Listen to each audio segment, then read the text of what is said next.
Hey, this is Chris. How you doing? Keeping it real. Going to talk a little bit about the weather.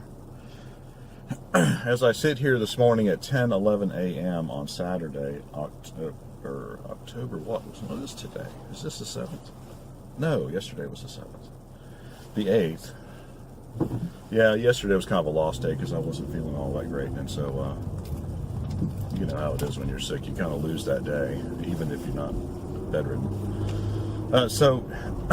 You know, supposedly less than 16 hours from now, it's supposed to start snowing. At least that's what the little graph on Weather Underground says. And so it's supposed to start snowing, and it's supposed to keep snowing until 1 o'clock tomorrow. And they are predicting 5 to 8 inches of snow. And so we, you know, taking all the necessary precautions, I've gone and picked up some kerosene. We've got some canned food that we can heat up on the kerosene heater. We've got, and of course, we've got things around the house that we can use. We've got our electrical setup, of course, that we've shown you before. And got the inverter for the car. You know, all the things that we need. And you know, one of the things about, you know, just in case power goes out, you never know around here. I don't think we're supposed to get any high winds, but, you know, it's amazing how quickly the power goes out. The infrastructure is just, you know, it's old, and it doesn't take much strain to take it down. But anyway, the point is, we're preparing to do all these things, and really, the fact of the matter is that we could get like almost no snow, or we could get 2 feet of snow, and nobody really knows how much snow we're going to get. There's no meteorologist on the planet that can say for sure how much snow we're going to get, based on some kind of weather model that looks at data and analyzes data and uses algorithms to tell him or her how much snow there's going to be within a range. It's basically all they're doing, and it's something that anyone can do, is they're looking at the radar, and they're looking at the bulletins from the National Weather Service, who is also looking at their radar. And they are simply looking at it and saying, okay, well, it's you know, it's a pretty big system, evidently, so we know it's going to come, and we're just going to and we've got other big systems, and it looks like they're coming this way, and they're going to collide somewhere. The snow's going to end, so we're going to put less of a potential there, but, you know, we don't know how. But what they don't know is how all these systems are going to interact with each other, because there is no data. There's no data-driven science behind their prediction. They're basically saying, and if you didn't know this, you know, basically, you know, the forecast chance of precipitation is based really not on any kind of computer-generated thing. It's just based on what's happened in the past. You know, on this many days when conditions were like this, it snowed. That's the percentage of the past 100 times. Let's say. Maybe the database is bigger than just 100 times, but, you know, so in other words, you know, well, the last 100 times the weather was like this, it snowed 99 times, and of those times that it snowed, we had so many inches of, you know, and of course, if you're using historical data, then you can come up with a reason. I think you can come, it's probably not that we won't get any, and it's probably not that we won't get, you know, 2 feet, but there's still quite a range that could happen. It still could just do anything it wanted, right? But as of right now, in the 21st century, in the year 2018, meteorology is not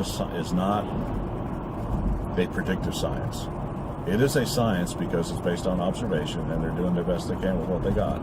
But it's simply too complex a thing to truly get a handle on and start saying, okay, we know exactly what's going to happen tomorrow. They don't even know what's exactly going to happen in the next 4 hours or the next 2 hours. Now, they can say, it looks like nothing's going to happen. We're pretty sure it's not going to start snowing by 10:30 because there's overcast, but there's not that kind of cloud around. So they can say things like that, but they can't say Well, is it going to start snowing at 12 or 1 or 2 or 3 or 4, let's say, based on true predictive analysis. And so, I'm sure you know where I'm going with this. This is what drives me crazy about people who say that climate change is man-made and that all these bad things are going to happen. You're predicting all these bad things are going to happen, but you don't know that. And you can't say that you know that. You can't even pretend to say that you know that. You're just saying it. That's all you're doing. There is no predictive nature to your statements. It could be the greatest thing since sliced bread for all we know. It could be man-made for all we know. I don't know. But you surely can't prove it. A correlation is not causation. The fact that you have a graph on one sheet of paper where there's a rise in carbon dioxide levels, and you have another sheet of paper which seems to show that the temperature of the planet is going up, and it's not going up some huge dramatic of 1 or 2 degrees Celsius in the last 150 years. I mean, I don't know what the figure is. I should go and look it up. So it can be a little bit more factual, but it's hardly anything, really. And people say, oh no, it's going to be disastrous. Well, how do you know? It hasn't been disastrous thus far. There's always been hurricanes. There's always been severe weather. That's always happened. And now it's just every time something happens, the news trumpets it like it's proof of something. Well, it's not proof of anything because nobody predicted any of it more than 72 hours before it happened. Hurricane Michael is the case in point. One day there's nothing in the Caribbean. The next day there's a tropical storm. The next day it's a hurricane. Nobody said the week before Michael formed that there's going to be a hurricane that comes up through the eastern seaboard and comes right through Raleigh, North Carolina. Nobody said that because they don't know.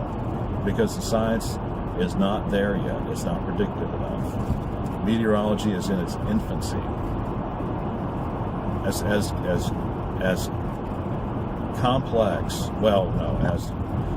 what's the word I'm thinking of? As the observational ability has increased a great deal. Just because we can observe things so much better doesn't mean that we can predict anything any better. It just means there's more data to sift through. That's all it does. And no one has come up with a way to really do the data. Florence came pretty much beeline to straight across the Atlantic, and everybody, that was pretty good. That was a pretty good prediction, and that was based on some kind of model. But nobody predicted it was going to make a sharp left-hand turn at Wilmington and go down through South Carolina and all the way up around North Carolina, up through the mountains, and then up over into Pennsylvania, and then out to the East Coast. Nobody did that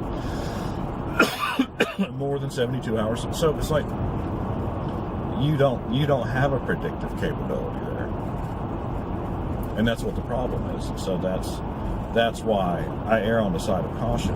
This is people who believe in climate change think, well, the people that don't believe in it are idiots and don't know how to think. Well, I know how to think just fine. And I know how to analyze things, and I don't have to be a meteorologist to know that meteorologists don't really know what they're talking about. They just don't. There's certain things that they do pretty well, and as long as the time frame is short, they can do them fairly well, and they can get into the 75 percentile range of being right. But it's not because they've actually truly predicted it. They've just looked at trends and extrapolated from what they've seen, and that's all this hysteria about climate change is about. It's about taking what has happened, not what we know about what was happened, but just what has happened, and extrapolating that. And that is not science. That is guessing, or that's a hypothesis at the best. It's certainly not a theory, and there's no way in the world it's a law. I don't know, maybe the scientific method has changed since I've been in school, but it used to be. You used to have to prove things, and they used to have to be repeatable and demonstrable. Just like laws of gravity. It is repeatable and demonstrable. It put men on the moon. It works. Even though it's not 100% perfectly right, because we know it is really a subset of Einsteinian physics, which is a subset of whatever physics is out there today. I don't even know. But on our planet, in our solar system, at the speeds that we go at, and encountering things that we look at on this relatively small part of the galaxy, it works just fine. It works great. We're talking about 99% accuracy to do things. Yeah, that's why we put retro rockets on the rockets, right? So we know, is this the case? Something's a little, tenth of a percent off, we can make it work. But this meteorology is not that way. You're talking about thousands of times the error. And, nobody knows why the error is there, because the data is just too complex. It's too huge, and nobody's figured out how to measure half the stuff anyway. And even if they do figure out how to measure, they don't know how to put it into a... There's no equation that exists that explains what ends up happening. So that is my thinking man's response to climate change, or to the idea that climate change, A, is man-made, and B, is catastrophic for mankind.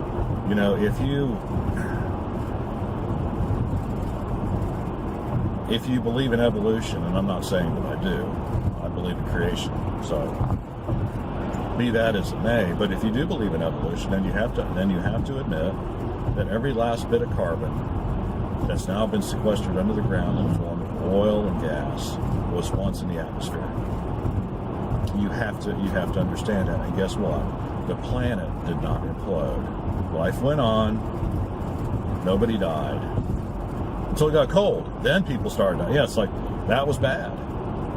Maybe all those plants should have known better than to die and, get crushed together in sedimentary layers and form oil deep underneath the ground because there was seismic shifting. You know what I'm saying? So, come on. We need to think about this together and be realistic about what people are saying. And most of all, we need to resist the idea that there's something that we can do to do anything about it, because we can't. The world is going to run out of oil before any effective means of dealing with global warming, if it's man-made, can be done. There can't be anything done. It's taken 150, 160 years now to put all the CO2 that we've put into the atmosphere. If that is the cause of everything, it's all still going to be there 10 million years from now. Because there's no natural process going on right now. It's going to put it back in the ground. And I think it's a mistake to think, and it's the height of arrogance and hubris, to think that we can start fooling around with things like how much of each gas is in the atmosphere. That is just, no. Wrong. It's like, come on. You don't know enough about what's going on to even predict what's going to happen. But yet, based on something that you half know, or quarter know, or tenth know, you want to actually know. We're not know. And if you believe that's the answer, well, then you've got problems, because what's going to happen is you're going to get taxed for your carbon use. That's what's going to happen. And nothing's still going to be done about it. You're just going to be paying more taxes. It might make you feel better, but that's what's going to happen. So, well, I have, in fact, rambled on long enough, but this is something that's, I've just been thinking about the last, several years, ever since this whole idea first came up, and it's just like, if only they could predict when that next tornado would be so that people could live. Or if only they could predict where, anything, where people could live a little bit longer, not have to worry about it, be safely out of the way, not get sucked up in a tornado, not get drowned by a flood or whatever. That would be so wonderful, but they don't know that yet. All they can do is predict something's going to happen about 72 hours in advance. And then, after it's all done, tell us it's all worse because of global warming. Well, I don't buy it. You shouldn't either. Doesn't mean you shouldn't try to do anything about it in your own personal life. That you know, if you live in a climate where getting hotter is going to make a difference, then you need to figure out how to deal with it. I mean, that's what human beings do. We adapt and overcome.